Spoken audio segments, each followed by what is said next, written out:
Jusqu'à 22h, Steve Nadjar dans Classico sur Radio J. On enchaîne avec un petit top flop de la 5e journée de Ligue 1. On démarre peut-être avec un jeune attaquant marseillais qui a brillé ce week-end. Ouais. Dieng. Baptiste. Ouais, il a été très Dieng. bon. Excellent. Franchement, il rate des occasions, mais derrière, il met 2 buts. Il a jamais lâché, il a fait d'énormes différences dans son couloir, donc vraiment très belle surprise côté Marseille. Monaco a défendu comme des peintes, mais Oui, honnêtement, mais bon. mais dans le côté profondeur, et puis surtout Marseille, il n'y a pas d'attaquant. Ils n'avaient pas Payet qui n'est pas un attaquant, mais qui joue là depuis Mais lui, le début de Axel saison. de base, Milik. Encore Milik. Et Dieng Offray et depuis. Axel de base. Hein. Là, Exactement. c'est juste que c'est le. Non, il va leur faire du bien pendant au moins Sampaoli 3 qui a semaines, voulu un le mettre mois. dans un couloir, mais il a eu raison parce que grosse différence en vitesse. Et puis voilà, il est malheureux, poteau, 1-2 fois. Et puis après, derrière, Belle il met un découverte. doublé. Ouais. Ok, ouais. Et ben on va écouter Bamba Dieng. Ouais, c'est vrai, je suis très content de cette prestation d'abord. Et je remercie toute l'équipe de m'avoir aidé à réaliser cette belle prestation. Et c'est vrai, j'ai fait 2 poteaux, mais je savais qu'aussi ça va venir parce que je me suis resté concentré pour mieux faire après. Et voilà, j'ai pu marquer 2 buts. Vous êtes inquiet pour Monaco? C'est compliqué quand même. 16e avec 5 points. Ils ont du mal depuis le début de saison, ils sont pas passés en Ligue des Champions.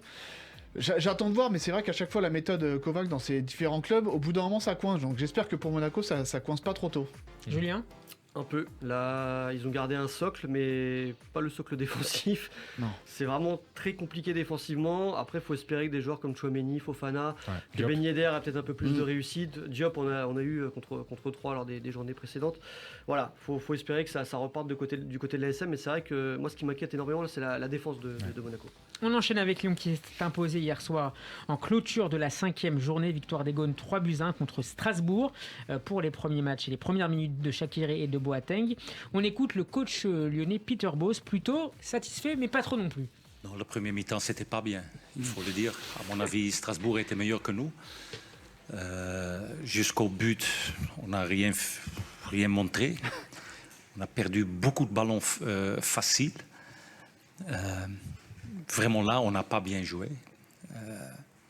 Donc j'étais très content à la mi-temps, ça c'était 0 pour nous. Mais la deuxième mi-temps, je crois qu'on a beaucoup mieux joué. Là, on laisse courir le ballon, 1-2 touches de balle, on a changé le côté, on a fait des appuis derrière leur défense. Là, on a vraiment bien joué.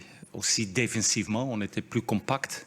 Je vous le dis, Peter Bosz, c'est mon chouchou de l'année. Je vous le C'est la préviens. meilleure recrue de En l'Olympique termes de Lyonnais, hein. communication, il fait du bien. Hein. Ah ouais. Comment vous Il est avez frais trouvé et les... tout, Toi, on sait que tu as vu Julien sur Amazon Prime. T'interviens pas, Benjamin. Non Baptiste, mais honnêtement il a tout résumé, hein. il est assez clairvoyant là-dessus, il n'hésite pas à tenter ses joueurs, il dit ce qu'il pense. Première mi-temps il y avait rien du côté de Lyon. si ce n'est un but l'éclair de fantastique Dembélé, de ouais. Dembélé. Oui, exactement, mais après derrière en deuxième c'était beaucoup mieux, mais on sent quand même qu'ils sont encore en rodage, qu'il doit imposer sa patte. Alors après il y a les recrues qui arrivent tardivement, Shaqiri, Boateng ça va faire du bien, Et mais c'est Mertens encore aussi. en rodage. Mais tu vois, je reviens un peu sur ce que je disais tout à l'heure. Encore une fois, je trouve qu'on a beaucoup de patience et de bienveillance envers les entraîneurs étrangers qui arrivent de l'extérieur. cinq Pardon. journées Cinq qu'il est là. journées. Si Rudy Garcia il avait fait ce début de championnat Et ils avec sont Lyon, septième. il se serait fait massacrer. Mais là, Peter Bosz, effectivement. Mais Garcia il aurait dit que c'était la faute de l'équipe adverse et de l'arbitre. donc, Peut-être voilà. comme il aurait été beaucoup plus mauvais, ça c'est vrai. Mais bon, écoute, pour l'instant, on s'est beaucoup extasié de l'arrivée de Peter Bosz. Peut dire qu'on n'a pas encore vu.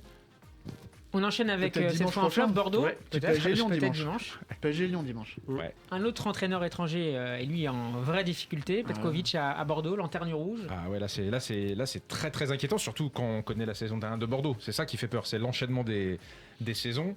Il y a le rachat qui vient d'arriver, lui le pauvre Petkovic il vient d'arriver après un Faut lui super... laisser du temps là aussi. Bah s'il a fait du super travail avec la Suisse pour le coup, on s'en rappelle et très bien.